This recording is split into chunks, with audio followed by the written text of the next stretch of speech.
imagina você chegar no médico um dia e ele simplesmente fala pra você, você tem 6 meses de vida. Que difícil, né? É difícil? Imagina. Sejam todos muito bem-vindos a mais um vídeo aqui no canal. Hoje eu trouxe alguém muito especial, a Lari. É um testemunho, que canta, é uma mulher de Deus, uma ministra. Gente, eu tô muito feliz de poder trazer ela aqui. A gente se conhece já há um tempo e foi, voltou, já tá lá ou tá aqui, mas estamos aqui de junto, graças a Deus.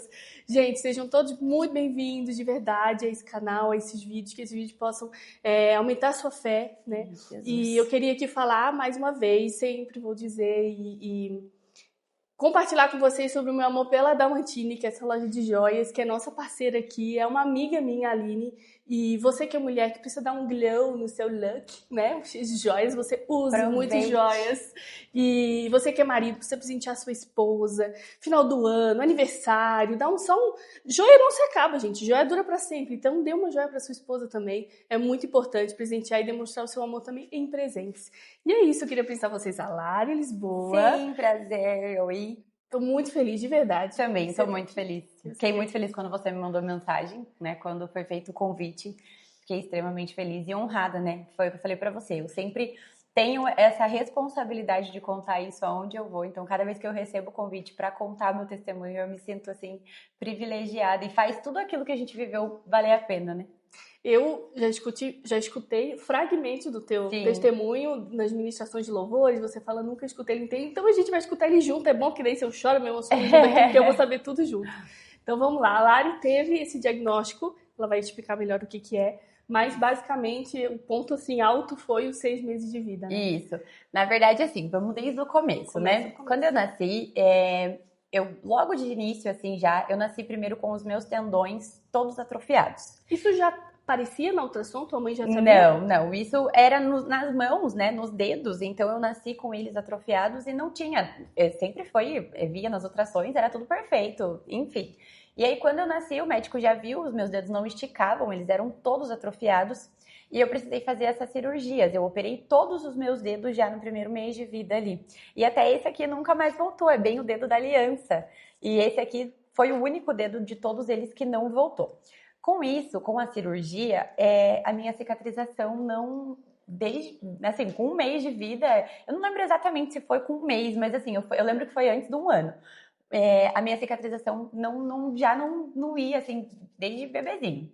E os médicos começaram a achar que tinha uma coisa diferente ali na minha pele, sabe? A minha pele não evoluía para cicatrização. E aí começaram os exames, começaram a ver o porquê que eu não tinha cicatrização e descobriram que eu tinha síndrome de Ehlers-Danlos.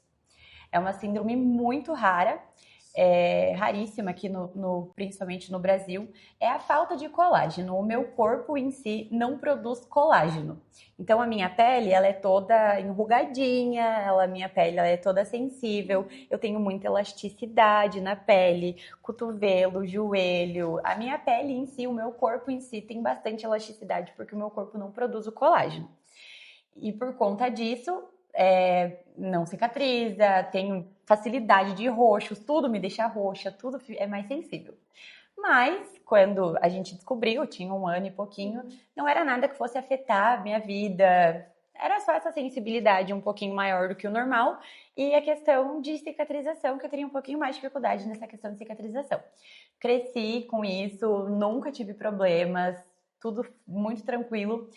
Aí a gente, na fase ali de adolescente pra, né, a fase de virar mocinha, a fase de virar mulher ali... Fica tudo diferente, né? A gente começou a perceber que eu tinha uns atrasos mais do que o normal.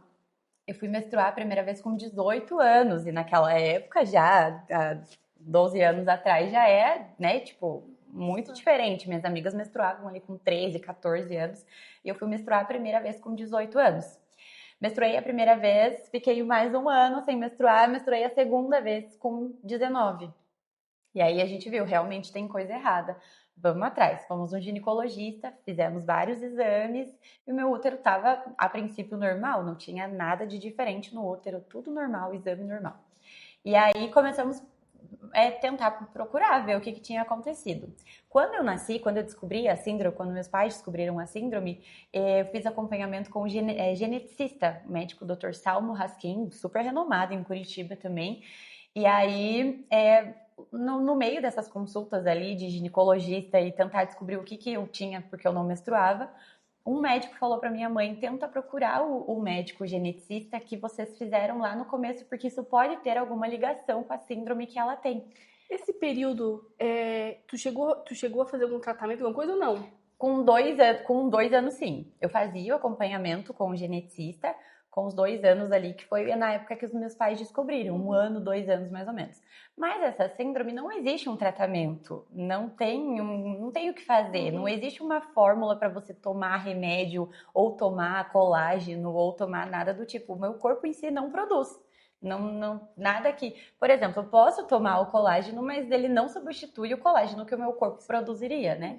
Então não existe um tratamento. Eu fiz um acompanhamento ali para ver se não ia evoluir, para ver se não ia mudar, enfim, mas realmente não mudou, não teve nada. Tive uma infância normal, uma adolescência normal, tudo tranquilo. A única diferença era essa sensibilidade, que tudo me deixava roxa, eu me batia, me ficava roxa, e era aqueles roxões assim de, né? Mas não era nada assim que mudasse minha infância ou que mudasse a forma que eu cresci, nada do tipo. Fomos atrás do médico geneticista, que a gente tinha feito tratamento quando eu era pequena. Fizemos os novos exames, os mesmos exames que a gente tinha feito quando eu era mais nova, quando a gente descobriu a síndrome. E ele descobriu nesses exames que o meu grau, que quando eu nasci era o 1º grau, era só essa questão do colágeno, tinha evoluído para o 4º grau. Nesse 4º grau, pessoas morriam, era um grau assim, tipo chegou no nível extremo da síndrome, daqui não temos o que fazer. Era basicamente isso. E aí onde começou toda a nossa dificuldade, todo o nosso testemunho, no caso. Fomos, com os exames, ele viu que já tinha afetado minha vista, meu útero, meu coração e meu rim. Fomos para esses 4 especialistas. A prioridade era o cardiologista, porque a veia do meu coração estava 7 vezes maior que a veia dela normal. O mesmo colágeno da minha pele era a mesma elasticidade da minha pele, era a elasticidade que tinha em todos os meus órgãos.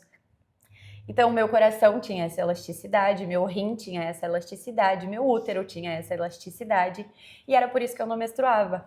Porque o útero, a camada vai fazendo ali no útero, e em vez dele expelir, o meu ele ia alargando, até ele chegar num extremo, e aí eu menstruava. Então, isso demorava 1 ano, porque eu menstruava uma vez por ano. E tu sentia alguma cólica? Não tinha nada, não sentia nada, não tinha sintoma nenhum. Nem do útero, muito menos do coração, muito menos nada. Não tinha sintoma nenhum. Fomos para o cardiologista no Hospital de Clínicas, aqui em Curitiba, e primeiro tivemos uma consulta multidisciplinar com todas as especialidades ali da medicina. E cada um vinha ali, essa aqui ela consulta comigo, essa aqui não precisa, essa aqui ela consulta comigo. E realmente a principal era o cardiologista. O médico me deu 6 meses de vida nessa época, fazíamos acompanhamento a cada 15 dias, mais ou menos. Fazíamos os exames e a minha veia aumentava. Ali no próximo exame, minha veia aumentava mais. O cardiologista que te deu 6... O cardiologista que me deu 6 meses de vida. Tu tinha 20 anos, né? Eu tinha 20 anos, Como exatamente. que foi? Quando ele falou que tava com a tua mãe, tava sozinha? Foram várias notícias ruins, assim. A gente falava que cada vez que a gente voltava com um diagnóstico diferente. Primeiro eu tinha o sopro no coração, que hoje em dia o sopro basicamente não era nada, mas naquela época...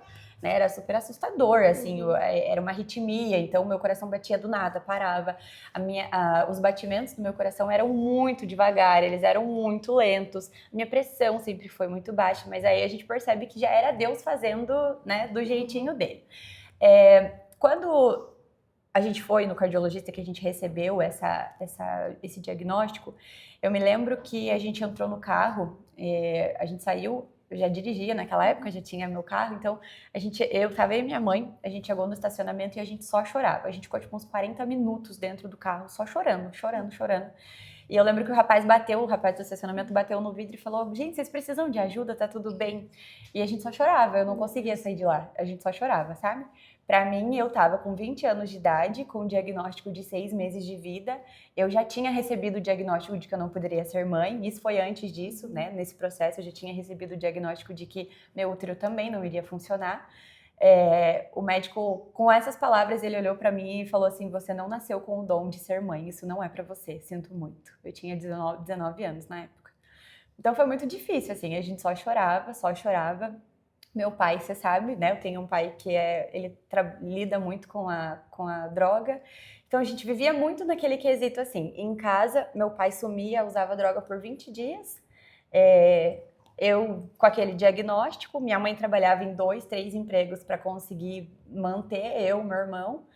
E eu apegada em Deus, era a única coisa que eu tinha, né? E cantando. Cantando. Nessa época eu já ministrava, nessa época eu já não tinha o CD ainda, mas nessa época eu já ministrava. E a gente recebeu o diagnóstico, foi quando o médico sentou com um dos exames, acho que faziam 6, 7 meses já que a gente fazia acompanhamento. Foi o auge dos exames, assim, o médico olhou os exames e ele falou, a veia dela só aumenta. Os médicos marcavam a consulta do próximo mês, mas eles mesmos achavam que eu não ia.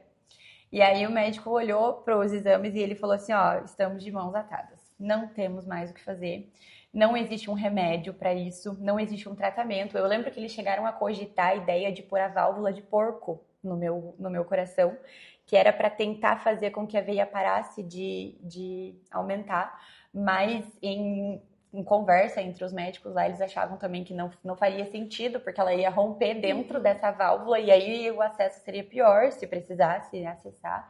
Então eles preferiram não fazer.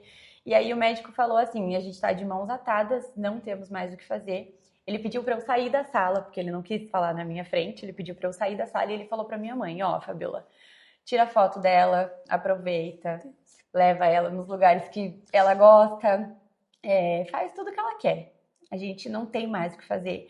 Como o resultado dos exames está sendo cada vez pior, a veia já está num nível que ela não vai aguentar muito tempo. No máximo 6 meses. Foi o que eles falaram para minha mãe. Ela tem no máximo 6 meses. Mais que isso, a gente não acredita que ela consiga passar. Mas eu não tinha sintoma nenhum. Nenhum. Eu vivia minha vida normalmente. Eu não tinha sintoma nenhum. Era a medicina falando que eu não ia viver, e ao mesmo tempo eu olhava para mim e eu falava, meu Deus, mas eu não tenho sintoma nenhum. O meu único sintoma era não menstruar.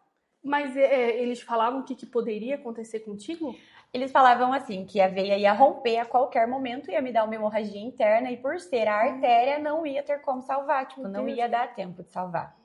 E aí até foi isso uma situação importante, assim, que isso foi numa quarta-feira, eu nunca esqueço, foi numa quarta-feira, a gente foi numa consulta, e o médico falou, ela não pode sangrar, fiquem atentas no tórax, se surgir aqueles roxos, hematomas, nariz que começa a sangrar pela boca.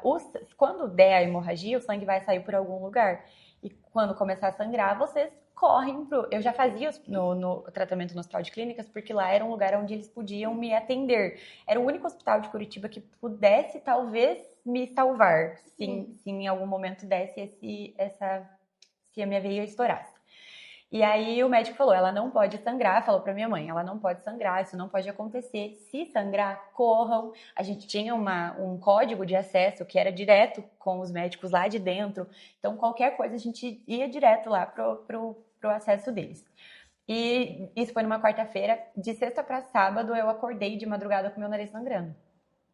E aí eu lembro que eu senti o sangue, assim, e eu não conseguia levantar da cama, porque parece que sumiu tudo, assim, sumiu força, sumiu tudo. Eu não conseguia levantar, não tinha reação, assim, e meu nariz sangrando. E eu lembro que com muito custo, assim, eu consegui levantar para pegar papel, para me limpar, chamar minha mãe.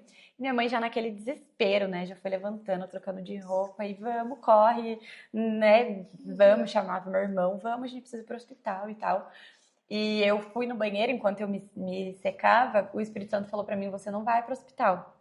E para eu falar para minha mãe que a gente não ia pro hospital, né? Não fazia sentido, assim. E aí eu falei para ela, falei, mãe, a gente não vai pro hospital. E ela falou, vai sim, a gente vai pro hospital, você não tem essa, a gente vai pro hospital. E eu falei para ela, então me dá 5 minutinhos só para eu orar.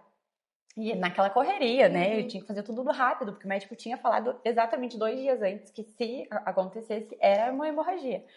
Antes de você terminar, e você contar, né, o que vem depois disso. Como que foi esse teu processo de saber e como que a Larissa olhou para o Senhor nesse processo? Você ficou com raiva, você ficou com medo, você ficou com tudo junto, você conseguia orar, você conseguia buscar o Senhor, ou você só tipo assim, parei, não sei mais o que eu acredito, não sei mais o que eu quero na minha vida? Como que foi esse tempinho assim, Sim. saber que vou morrer, saber que tô com uma doença assim e deu o diagnóstico, né, de que realmente ia acontecer alguma coisa com você. Como que ficou essa ligação entre... Sim, o processo todo, desde que a gente foi, desde o ginecologista até o final lá, foram 2 anos, né, nesse processo. Os piores foi quando a gente recebeu o diagnóstico de que eu não poderia ser mãe e de quando a gente recebeu o diagnóstico de 6 meses de vida. Era muito difícil, assim, eram milhões de emoções, assim, porque ao mesmo tempo que eu cria que Deus ia fazer o milagre, eu tinha muita certeza disso, a gente vivia, né, aquela constante, já era de igreja pentecostal, então a gente vivia muito aquilo, aquela constante, não, Deus vai fazer, Deus já fez tantas coisas ali, né, a gente via cego vendo, paralítico andando, então eu acreditava muito, eu sabia muito. Acho que naquela mesma época a gente tinha tido a Vilmari que tinha sido curada de um câncer, então eu tinha muita certeza, assim, de que não, Deus ia fazer. Mas ao mesmo tempo caía minha ficha, assim, eu pensava, meu Deus, mas eu tenho 6 meses de vida, sabe?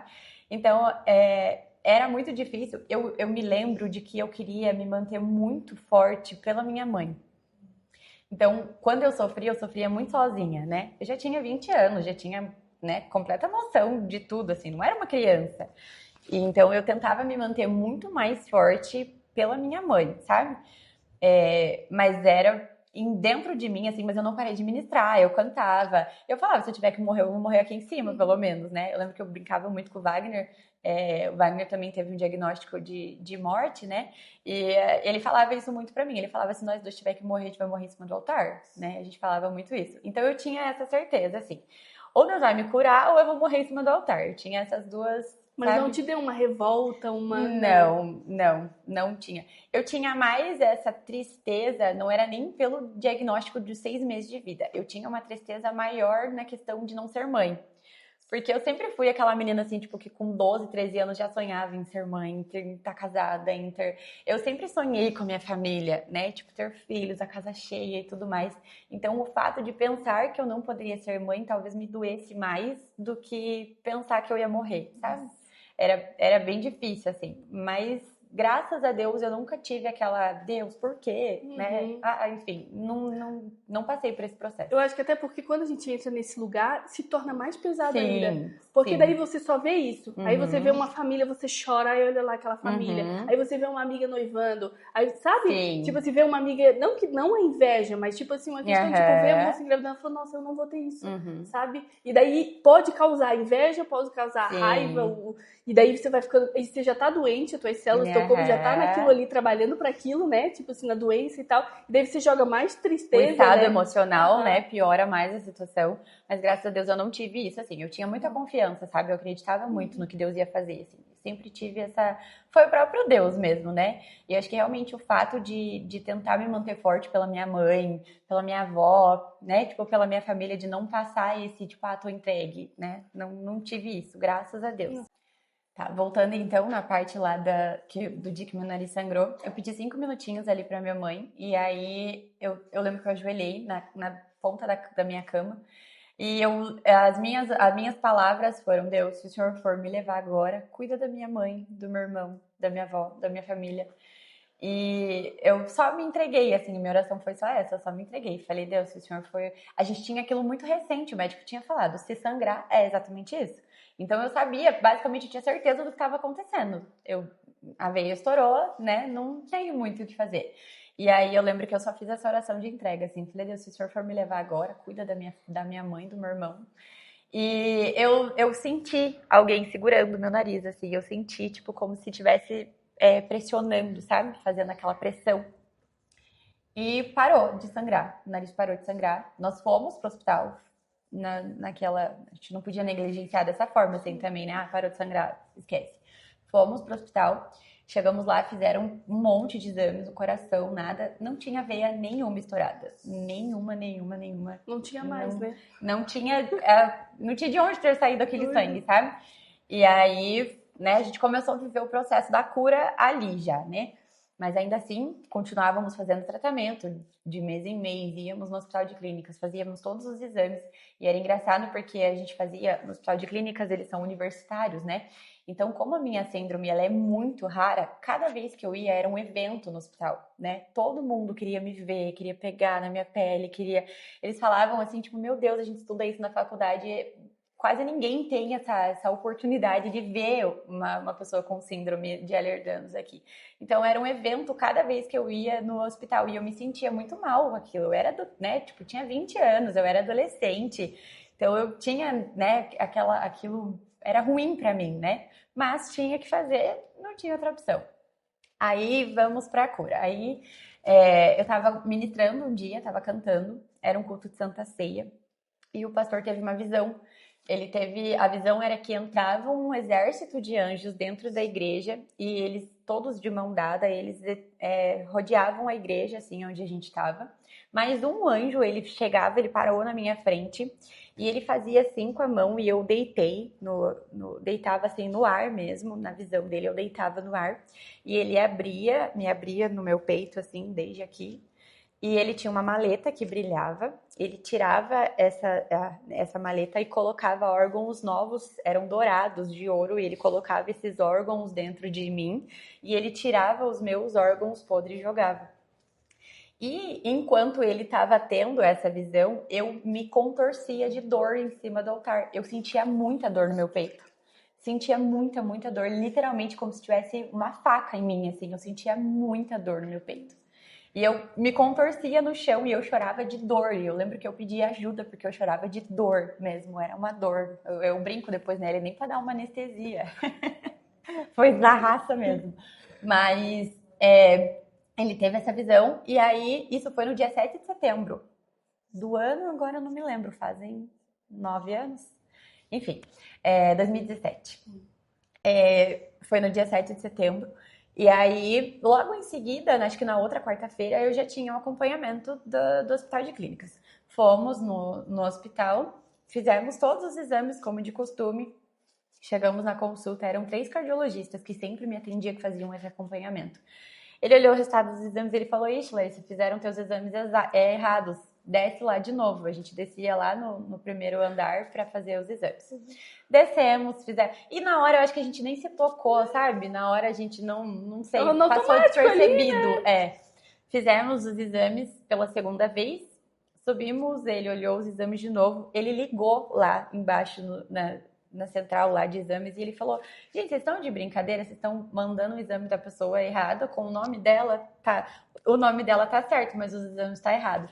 Descemos de novo, fizemos os exames pela terceira vez no mesmo dia. Subimos de novo lá e ele olhou e falou: "Não, tem alguma coisa errada. Não dá." Ele pegou todos os exames dos últimos 6, um ano mais ou menos, e ele falou: "A veia tá normal, não tem nada, tá normal." E aí que caiu a nossa ficha, sabe? E aí eu e minha mãe, a gente se olhou assim, começamos a chorar, e aí caiu a nossa ficha. E ele falou: "Tá tudo bem?" Daí a gente falou: "A gente entende o que aconteceu." Eu fui curada. E a minha mãe, eu lembro que minha mãe falou isso pra ele. Ela foi curada. Uhum. A gente tem certeza disso. Depois disso, ainda eu fiz acompanhamento por mais 6 meses e todos os exames não tinha nada. A veia do meu coração não tinha nada. Tava normal, como se eu nunca tivesse tido problema nenhum. Foi literalmente, assim, a cura do nada, sabe? Assim, não tinha nada. O último exame era de outubro. Tava a veia 7 vezes maior do que o tamanho dela e o exame de setembro tava normal. E depois o teu útero, a tua menstruação? Aí, depois, o coração, né, que era o que a gente tinha, era o que eu tinha 6 meses de vida. Depois disso, ainda a gente fez alguns exames do útero. Hoje, depois que eu casei, aí casei, né, depois de tudo isso. Casei, enfim, hoje tenho minha casa, meu marido e tudo mais.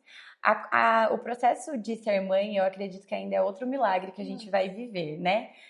Fazem 2 anos que eu tô casada, então a gente é recém-casada, a gente tá no lua de mel a gente tá no lua de mel ainda no começo. Eu lembro que quando a gente recebeu o diagnóstico de que eu não poderia ser mãe, eu tentava falar muito isso pra mim: deixa pra se preocupar quando você precisar, sabe? Agora não é hora de se preocupar. Eu nem namorava na época, ainda tinha 20 anos, nem namorava ainda, nem pensava nisso. Então eu lembro que eu falava muito pra mim, assim: deixa pra se preocupar nisso quando for a hora. Quando chegar o momento, você se preocupa com isso. E aí, até em questão de tratamento, tudo mais, eu não quis fazer na época, porque eu falava: a hora que chega a hora, a gente faz, né? E aí, depois disso, eu fiz com um ginecologista, um outro ginecologista e tudo mais. O meu útero tá normal, tenho ovulação, hoje minha menstruação é regulada, não tomo remédio, não tomo nada, então hoje tá tudo certo. Nós ainda não engravidamos porque ainda não chegou o momento, né? Mas eu creio que essa ainda é outro testemunho de um outro podcast, de um outro momento. Mas a minha dúvida é a menstruação, tudo normal. Nossa, tudo então... normal. Eu ainda tenho a síndrome. A síndrome ainda existe, ela é genética, a síndrome ainda existe. Eu ainda tenho elasticidade, eu ainda tenho falta de colágeno, mas as características, as ramificações que a síndrome me trazia, eu já não tenho mais. Aquele grau que você tinha lá atrás. Não tenho mais. Agora é a mesma coisa de quando eu nasci. Tenho a síndrome e a única coisa que eu tenho de diferente é a elasticidade e a sensibilidade. Eu ainda sou bem sensível. Ainda fico roxa, enfim. Mas a questão do útero, a questão do coração, visão, depois do rim, isso, graças a Deus, tudo foi curado. Deus tem uma porção certa para as coisas, né? É o que ele que tinha para você era Exatamente. isso, curou tudo, viveu esse testemunho lindo. Exatamente. Assim. Meu, que lindo, Lari. Eu não conhecia ele por completo. Inteiro, assim. Né? E aí eu ministro, né? Eu canto. Então, aonde eu vou, em todas as agendas, todos os lugares que eu vou, eu faço questão de contar, sabe? Eu faço questão de falar isso, porque... não é nenhuma questão de que Deus é um Deus de coisas grandes. Deus faz coisas absurdas, extraordinárias, mas ele também é um Deus de coisas pequenas, né? A gente acaba esquecendo disso, que ele é um Deus que faz um sangramento parar, seja ele de um nariz, indiferente, ele é um Deus de coisas pequenas também, ele se importa com as coisas pequenas, né? Que pra mim na época pareciam coisas assim, meu Deus, extraordinárias. Eu ouvi do médico que eu não tinha o dom de ser mãe, eu ouvi do médico que eu tinha 6 meses de vida, e ele foi fiel para fazer a vontade dele. Mas ele também é o mesmo Deus que hoje cura minha dor de cabeça. Ele é o mesmo Deus hoje que, sabe, eu olho na loja às vezes e falo, Deus, eu tenho essa conta para pagar tal dia. E o dinheiro tá lá na conta tal dia. Então ele é esse Deus de detalhes, ele é o Deus de coisas grandes, mas ele também é o Deus de coisas pequenas, né?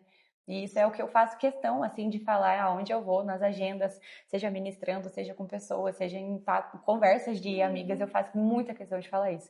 Ele sempre é o Deus de coisas pequenas.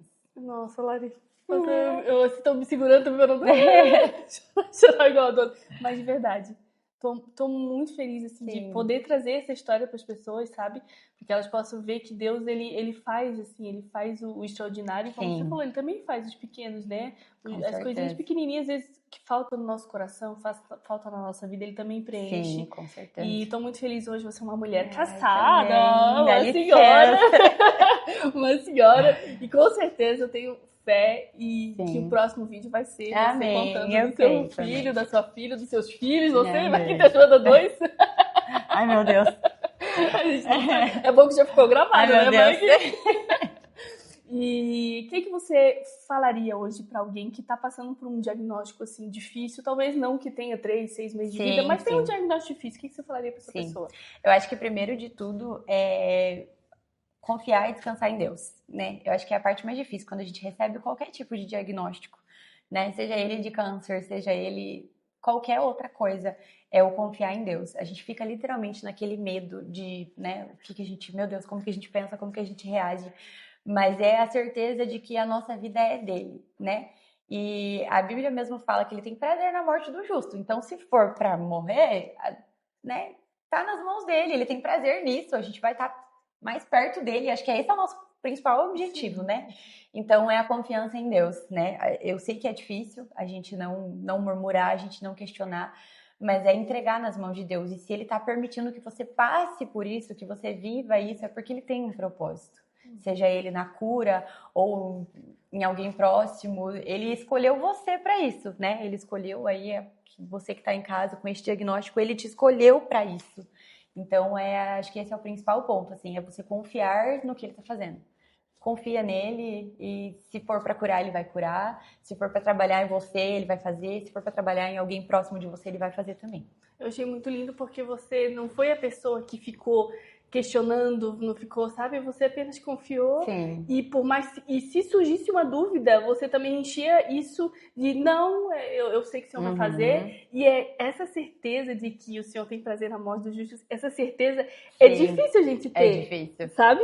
É difícil a gente entender que não, se se Deus fizer tudo bem, mas se ele não fizer e eu morrer, Deus também tá no negócio. Ele também quis, né? E se ele quisesse realmente também é pra glória dele, né? E é difícil chegar nesse lugar, mas também não é impossível, né? Não a é gente impossível. Precisa trabalhar, eu digo, de aumentar, né? Buscar coisas que possam aumentar a nossa fé, pessoas. Tu chegou a pedir conselhos, tu chegou a buscar pessoas assim, ou tu era muito tu por ti, assim? Não, eu sempre fui muito... Tu por ti, né? Sempre foi eu e eu, assim, não tinha... Tinha, né, os nossos líderes, né, principalmente do louvor, que me acompanhavam muito de perto, assim, mas eu não era aquela pessoa que ficava pedindo oração, que ficava, sabe, ai, ora por mim, eu não tô bem, ora por mim, eu tô triste. Não, eu nunca fui essa pessoa. Eu sempre fui muito assim, tipo, era eu e Deus. Eu me lembro que tinha uma frase que eu falava muito quando eu era mais nova, assim, que era: com profeta Deus trata só ele. Deus não usa profeta pra falar com profeta, né? Era só ele. Então eu tinha aquela certeza, assim, eu não tava bem, eu precisava de alguma coisa, eu ia pro meu quarto e eu sabia que Deus me respondia ali. Era tu e o Senhor, você viveu ali a intimidade com ele. Exatamente, né? Era eu e ele. E era uma situação também, na época que a gente viveu tudo isso, era uma coisa que a gente não queria ficar falando, ficar abrindo pra todo mundo, né? Eu lembro que até minha mãe falou assim, tipo, vamos tentar evitar ao máximo de falar. Então a gente não era uma situação que a gente abria pra muitas pessoas também. Então a gente vivia literalmente aquilo dentro da nossa casa. A gente viveu o diagnóstico, a sentença que a medicina me deu dentro da nossa casa. Era eu, minha mãe e meu irmão. A gente vivia aquilo só nós três. Nossa.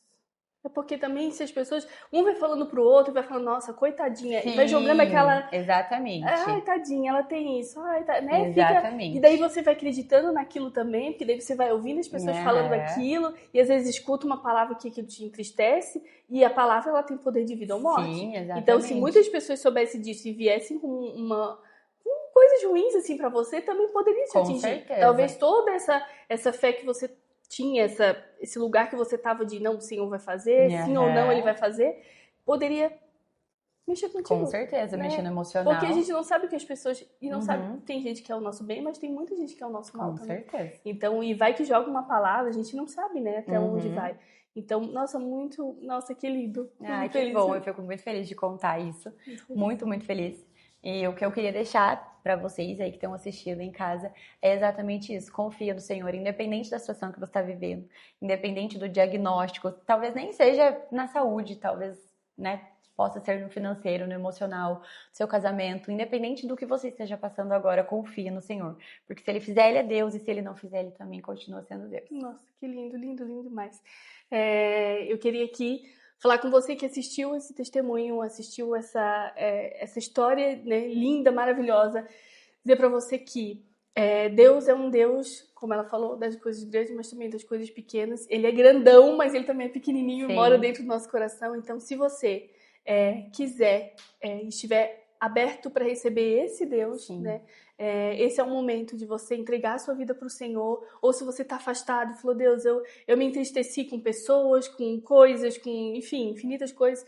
Você também Deus também está de braços abertos para te receber. Então, a Lari vai fazer uma oração agora para aumentar a fé dessas pessoas que estão passando por esse momento, mas também por você, que quer receber, que precisa. E talvez você chegou no Senhor nessa dor, na dor. Senhor, eu cheguei na dor. Não sei o que eu faço, recebi um diagnóstico, eu quero esse Jesus, e independente do que ele faça, e Deus vai fazer, dentro da vontade dele, né? E você pode receber esse Deus aí na sua casa. Eu falei até no outro vídeo que a gente gravou, a gente está aqui gravando hoje, nesse dia, mas Deus, ele ultrapassa dias, horas e meses, então qualquer momento que você esteja aí, você pode sentir o Senhor. 2 anos depois que esse vídeo foi publicado, 3 anos depois que esse vídeo foi publicado, você pode sentir o Senhor aí, nesse momento também, através da palavra do que a gente tem falado. E a oração, ela ultrapassa gerações e você pode ser alcançado por isso, você só tem que abrir o seu coração, né? Simples. Assim. Amém. Fecha os teus olhos aí, nós vamos orar e que o Espírito Santo fale com você no seu coração aí também. Senhor, primeiramente nós te agradecemos por esse momento, Pai. Primeiramente nós te agradecemos por essa oportunidade de revivermos isso, de tudo que eu passei, mas agora sem dor, sem preocupações e apenas como um testemunho. Eu te agradeço, Pai, porque o Senhor nos capacitou e o Senhor tem levantado pessoas, Pai, para passar isso ainda para mais pessoas, o Senhor tem dado formas, o Senhor tem dado estratégias para que esse testemunho chegue a pessoas que necessitam nesse momento. Deus, eu oro, Pai, para essas pessoas que têm assistido agora, nesse momento das suas casas, seja de manhã, à tarde, à noite, que o Senhor visite elas, ó Deus, nas suas preocupações, nas suas aflições, que o Senhor visite agora, Senhor, as suas casas, ó Pai, todas as vezes que elas deitam no travesseiro e não encontram paz, ó Deus, não encontram o sossego de descansar, que o Senhor visite os seus corações agora, Pai. Seja nas enfermidades, seja nas preocupações, nas finanças, independente das tribulações que elas estejam enfrentando agora, nós sabemos que o Senhor é capaz de fazer infinitamente mais daquilo que nós pedimos ou pensamos. Nós sabemos que o Senhor é capaz de mudar o estado, a situação das nossas vidas em um piscar de olhos, ó Deus. E é por isso que nós oramos neste momento, Pai. Pedimos que o Senhor visite cada lar aqui, Senhor Jesus, nessa noite, que o Senhor visite, Senhor, essas pessoas que estão assistindo e que elas sejam cheias do Teu Espírito Santo, que elas possam ver o Teu amor em cada detalhe nas suas vidas, ó Pai.